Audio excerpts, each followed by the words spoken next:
Welcome back to the Diary of a CFO podcast, the podcast where finance leaders share their lessons, challenges, and wins that shape their careers as well as their organizations.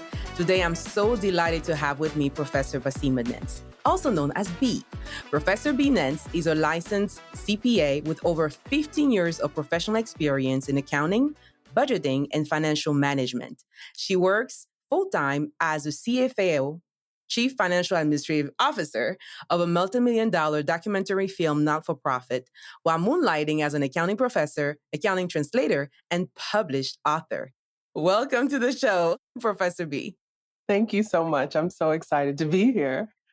Awesome. You have such an impressive career spanning from finance, accounting, education, entrepreneurship. What initially drew you to accounting? And did you always envision your career to have so many dimensions? Yeah, so I had never heard of accounting before. So I was in high school. I loved math. I thought I wanted to be a doctor. Science wasn't my thing. And so I just did some research and tried to figure out what kind of jobs made sense for people who liked math. And that's how I found accounting. That's awesome. So you have so many roles. I just want to go role by role, starting with the one you have now, the first one, which is Chief Financial and Administrative Officer. Tell us more about it. What do you find exciting or difficult about the role? So at this role, I oversee all of the accounting and finance, but as well as like the administrative pieces of the work. One of the exciting things about this role is it does allow me to really concentrate more on like just the accounting and finance pieces. But the challenging part is this organization does a lot of multi-year gifts. And that's my first time kind of dealing in that arena of accounting and finance. And Ooh, not-for-profit accounting.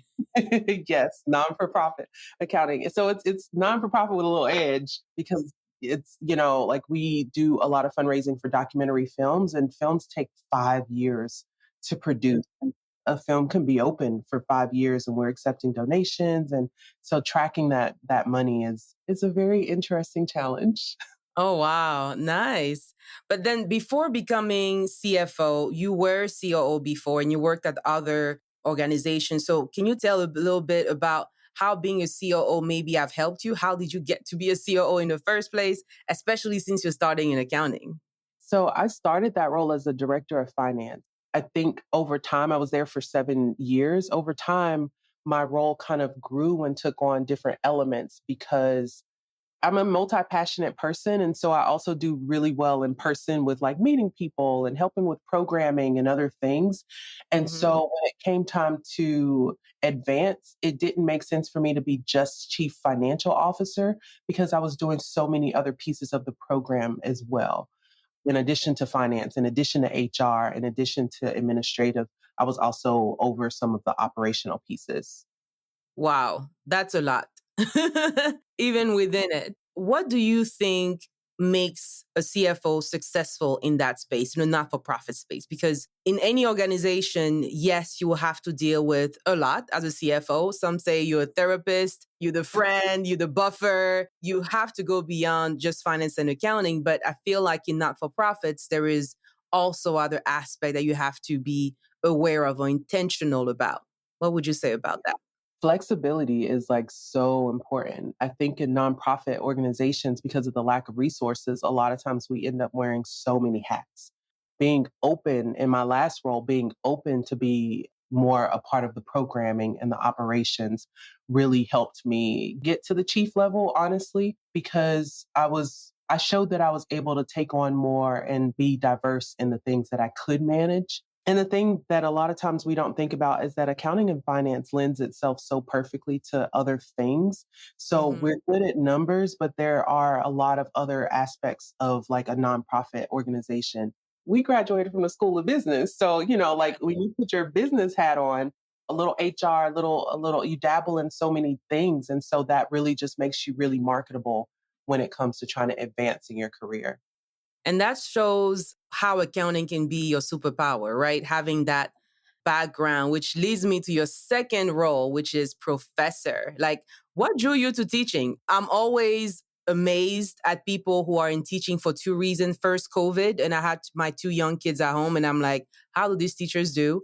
And then also realizing I don't have the patience. I know the stuff. If I explain twice, I turn into the Tasmanian devil. Like, why don't you get So what drew you to teaching? How do you like it? Well, so my mom is actually a teacher. She was. She retired a couple of years ago. And so I feel like it was something that was always kind of in the background and like it was in my blood. And then Mhm. it came to the surface, but I don't know if I would have done it in grade school, but I teach accounting. And it's just something that I don't know. I feel like it's like a passion that snuck up on me. And so when I got the opportunity to teach, I took it. And then I honestly feel like one of the teaching jobs I had is one of my favorite jobs that I've had in my career, the full-time teaching jobs. Tell us more. So what grade or what part of accounting do you teach typically, the topics? I do a lot of intro to accounting. I love the babies, the intro, like they come in thinking about debits and credits as it relates to like their bank account. And I'm like, no, don't think of that. Like, forget that. And that's my favorite part. I love doing that. So I've done advanced accounting. I've done a lot of cost accounting, managerial accounting, but my favorite is financial intro accounting 101. And I always teach for the most part at community colleges, but right now I'm also teaching kind of a little bit on my TikTok channel. I have a YouTube page as well. So I just try to drop nuggets when I can. That is awesome because accounting is hard. I mean, the debits and the credits, I think it's that time where everybody, I feel, either gets it or you don't. And that's the part you either hate it or you're going to love accounting. For me, I went into my first class and I was like, yes, this is so cool. And my roommate was like, what the heck? Because we took it together. So you just mentioned your TikTok page, and I know you went viral on TikTok. And you are known as the accounting translator. You have educational content, like you said, on YouTube. Tell us more. Like, how is that going for you? It's been a whirlwind, really, because I've always been putting out content and, kind of just as it feels right. But this is like kind of going viral. So I went from almost 700 followers or something to like 42,000. It kind of made me feel like, oh, okay, this is really something. Let me try to organize this. Let me try to so I threw together a syllabus like over the weekend after this happened. And I've been trying to follow along pretty well. So I feel like sometimes things happens in our life where it forces us to like get serious about something that's probably already been there in the back, just marinating. And it's like, oh, now it's time to cook. Yes, yes. I think it also tells a lot about traditional education, right? Because what we've seen in the news, the accounting news, I should say, is we have less people enrolling in college. But then here you are, you go on TikTok, you do a video about that accounting that we say we don't have enough students for, and you go viral. How do you have to change the content, maybe the way you are approaching it on social media versus what you do in the classroom? Yeah, I think it's the age old thing that happens where, like, with each new generation, we have to figure out new ways to reach the new generation, especially in accounting. For me, like, as a teacher, I think a lot about AI and automation and how it's affecting the new up and coming accountants, especially I teach at community college. And so most of them will be like bookkeepers and like intro level accountants. And a lot of that work now is being done with automation. What I try to do is teach skills that give them a leg up. And so I think part of what happens with TikTok is it presents like a unique opportunity because I'm not held by the confines of a curriculum that is kind of loosely given when you teach at a college. It's like I can teach accounting from a personal accounting perspective, which is kind of what I'm doing is like your personal income statement, your personal budget. And I have accountants on there who are commenting like, I never understood this until you told me equity was net worth. I'm like, those concepts, the overlap and it just gives more freedom to be able to discuss these things in ways that people can really understand and relate to their everyday life. Wow. So what was that video that went viral? Like what was the topic? How was it presented? And what does it really say about how we teach it in college? Basically, it started with another professor, Dr. Barlow, who just got on TikTok and did an intro for her actual real life African American history course. And then a lot of other professors got on and did an intro for their make-believe courses Mm-hmm. that was kind of a combination that would be like a combination with her course.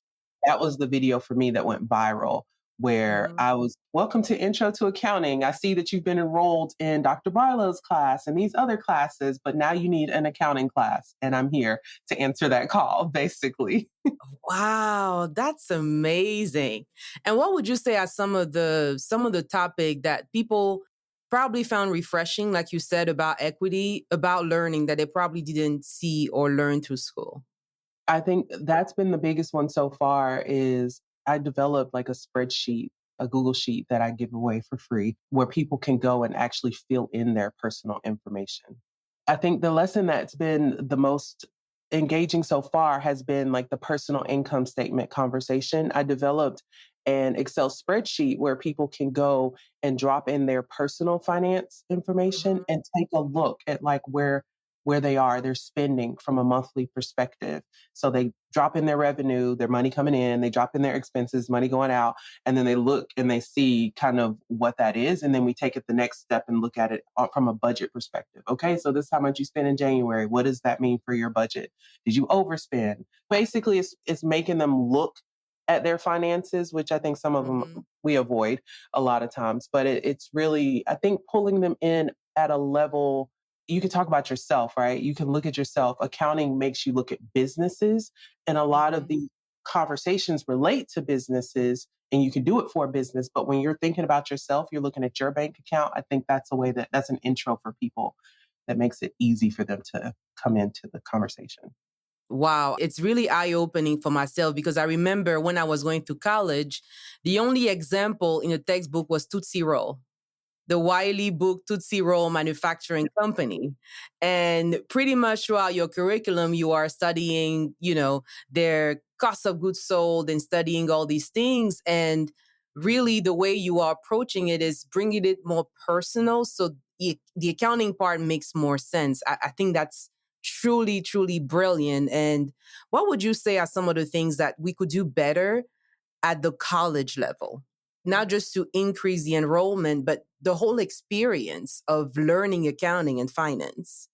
I think the foundation information that we learn is so important. It's so like you can't move away from it because systems will break down or it's still only as good as what you put in it. But I do feel Mhm. like there is a need for more emphasis on the types of fintech is like crazy nowadays. I did teach like a computerized accounting where we did some QBO, like some QuickBooks lessons, which was I think was really helpful. But I feel like that's like even QuickBooks nowadays, it's just like it's not old, it's still necessary, but there's just like so many more levels to it. We could set our students up better if they come out of school with more information on how to use some of the financial technology that exists so that they are getting ahead of AI. So it's like, Mhm. yes, I know how I'm a bookkeeper, but I know how to use these systems. And so that's why you should hire me. Yes, that's definitely an edge. And I think another one that would be nice would be different industries, right? Like I said, it was Tootsie Roll, it was all manufacturing. And when I came out of college, the company I worked for was manufacturing and technology. So they had software development. And then they wanted to do subscriptions. And I was like, this was not in the pamphlet. It wasn't in the book. We could do more. Oh gosh, that's such a good point. And even in the nonprofit world, like I started off with an internship at a public accounting firm because that's kind of with the book, the textbook, and the teachers, that's kind of the way that they push you. And then I got there and was like, oh my gosh, I don't like this. So I felt lost. So eventually I found nonprofit accounting, but it wasn't necessarily due to any help that I received in college or school. I just knew what I didn't want to do based off of what we were being pushed towards. So that's a really good point is a more thorough illustrations of like all the different things that you can do in accounting, not just public accounting, but like industry, manufacturing, like all the things that you just said, government, nonprofit, education.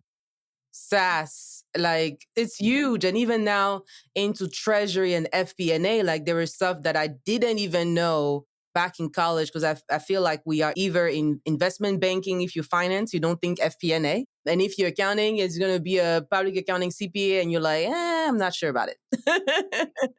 Exactly.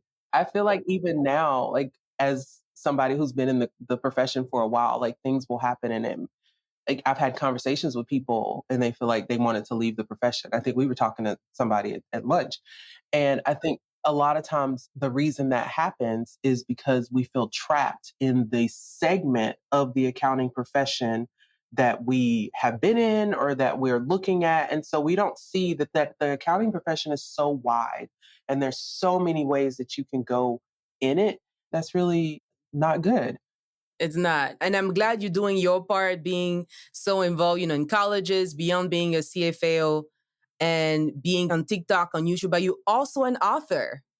You wrote Sonny Gets Money. Please share about the book because I was like, yes, Wasia, maybe I should start writing a book, man, after 2 pages. Again, renewed appreciation besides teacher to author. So amazing. Tell us more about your book.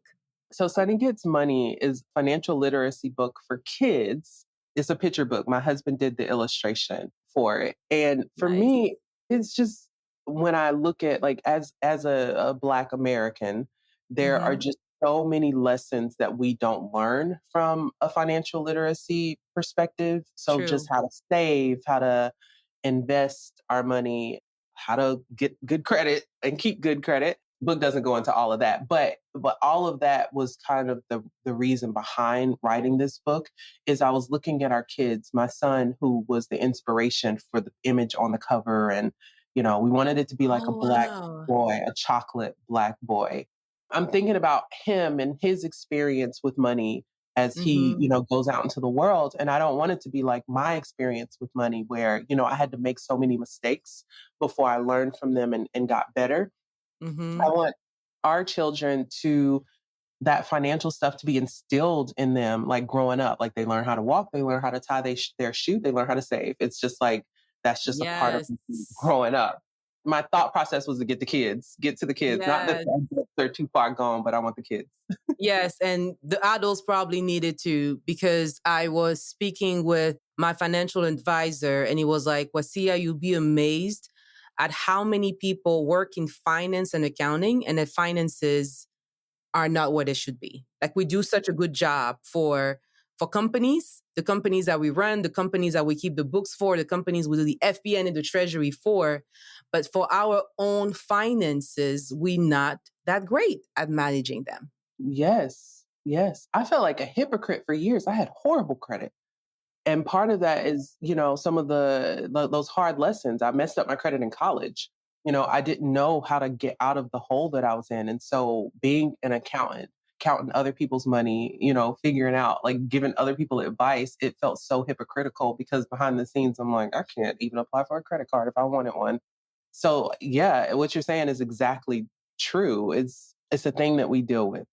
How can we do better though? Like I like how you have your book already for kids and maybe I'm suggesting you to do one for adults, but no pressure there. But how do you think, like, why do you think we in that state really? It's almost because when I heard it from my financial advisor, I was like, I'll always feel like we will be, top of the game. I know Dave Ramsey had a survey and he was talking about the people that the next door millionaire, right? The people that we wouldn't know are doing so great in their personal finances.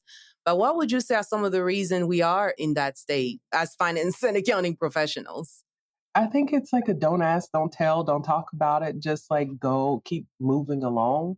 I think the problem with that is like I had bad credit for years and nobody knew. It's one of those like taboo things to talk about, especially I think when you're an accounting and finance professional, because there is an expectation that my CPA who's giving me advice is killing this, right? It's Yes. already their life is completely set up and we're human. And especially from a credit perspective, it takes years to get good or bad credit. It can.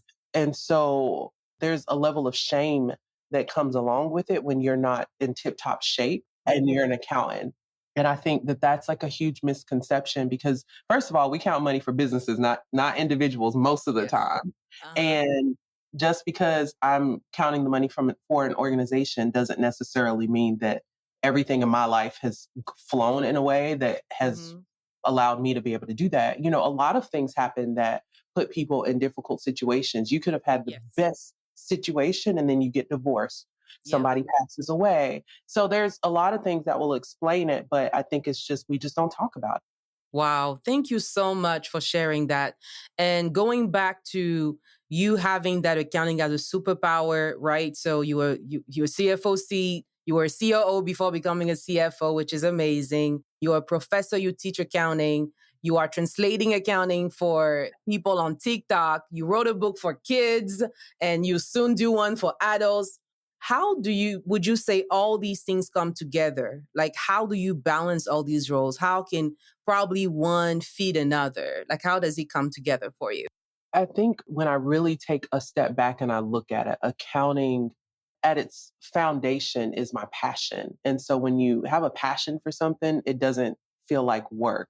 Now, there are Mhm. other things about the actual work that I do that feels like work, but the TikTok, the book, the, translation, the accounting superpower, like speaking and things like that, it doesn't feel like work. I'm always trying to find time to do it because it's like, oh, what can I do on TikTok today? Like I made after the Super Bowl, I made like a video at, Kendrick Lamar because it's just fun for me. And Yes.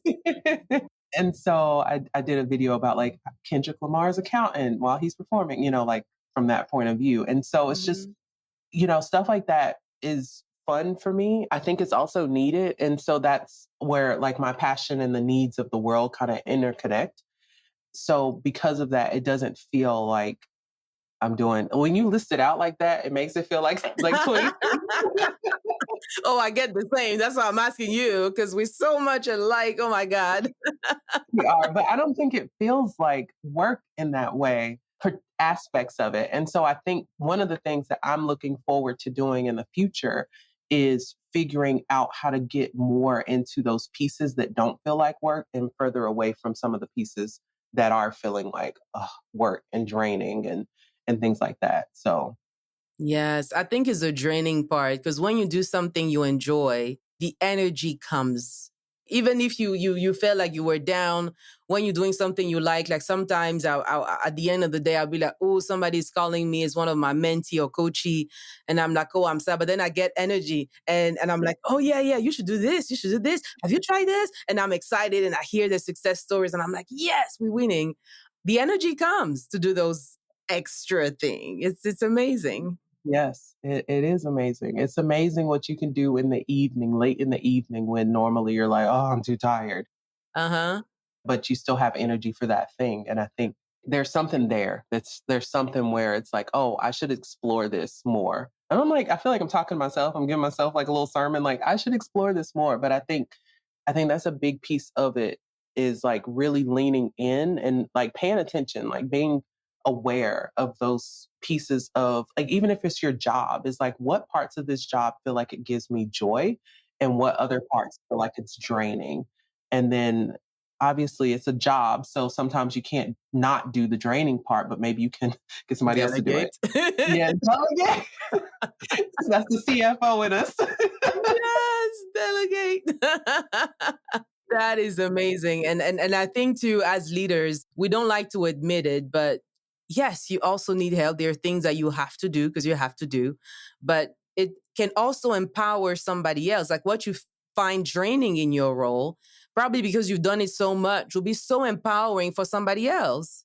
Oh my gosh. Yes. They'll be like, yes, I want to do some of it, but you have done it so many times that, oh, I have to do it again. Like, oh, I have to report to the board again. Like, oh, I want to do this. So, Yes. not a bad thing. It's so true. It's not a bad thing. Now, what would you say you do outside of work? So, I know work for you is different things, but what are some of the things you enjoy doing outside of work? I think mostly spending time with my family. And then, I like to cook. I don't do it a lot, but when I get in there and I'm like, you know what? I enjoy this. I sing a little bit. I'm all over the place. I have a guitar behind me. I don't know if you can see it, but Oh, nice. I can't play it though. I keep Uh-oh. I keep Is there for the decoration? I know basic chords, but no, another dream is to be able to play it. But so I dabble in so many different things. I'm like an adventurer in the way I'm a planned adventurer. I'm not just like spontaneous one, but I like to dabble and try new things. I love to travel. I'm all over the place. Oh, that's good. I mean, to me, and I like how you say planned adventurer because it shows the accountant in you. Yes, I want this, but does it make sense? Cost benefit analysis. Oh gosh, yes. Absolutely. Yes. That is awesome. And my last question for you, second to last question, what would you say is your favorite quote and why? My favorite quote is service to others is the rent that we pay for our room here on earth by Muhammad Ali. I feel like I govern my Ooh. life by that quote is like, what are you doing to serve others? Because we're a community, right? Like none of us are in silos. None of us were meant to be here alone and individual. So it's kind of like, what are you doing to give back? So service to. So, in your service to others, what would you say as some advice you would give this upcoming generation of finance and accounting leaders? I think it's just to make yourself available. Don't allow yourself to get siloed. So volunteer for different things, like volunteer for nonprofit organizations, government organizations, and just be out in the world and allow yourself the space to not feel like you have to be pigeonholed into one aspect of accounting or one aspect of life in general. Like the world is so big, the field is so vast. Keep reaching and keep looking and don't allow people to put you in a box and don't live in a box, explore. Wow. And where can we all find your viral TikTok videos? Because I want to hear it like right now. Because not everybody will actually read the show notes. Yes. So I am online as Professor_Nance on most platforms. So Instagram, TikTok. And then I also have a website that is under construction, ProfessorNance.com. So I'm working on trying to build that out. But yes. That's awesome. Thank you for sharing and thank you so much for being on the show. This was so, so good. Thank you. Thank you for having me. It's always great to see you, Asia. And that's it for today's episode of The Diary of a CFO. Thank you so much for tuning in. If you enjoyed the show, don't forget to like, review, subscribe, and share with others. Our website is thediaryofacfo.com. That's where you can find all the episodes, access all the guest profiles, see their bios, and the social media links. It is also the place where you can apply to be a guest on the podcast and have information about how you can sponsor the show. As always, if there is any topic you would like me to cover in the future, just email me at ask@thediaryofacfo.com. Again, the email is ask@thediaryofacfo.com. See you soon.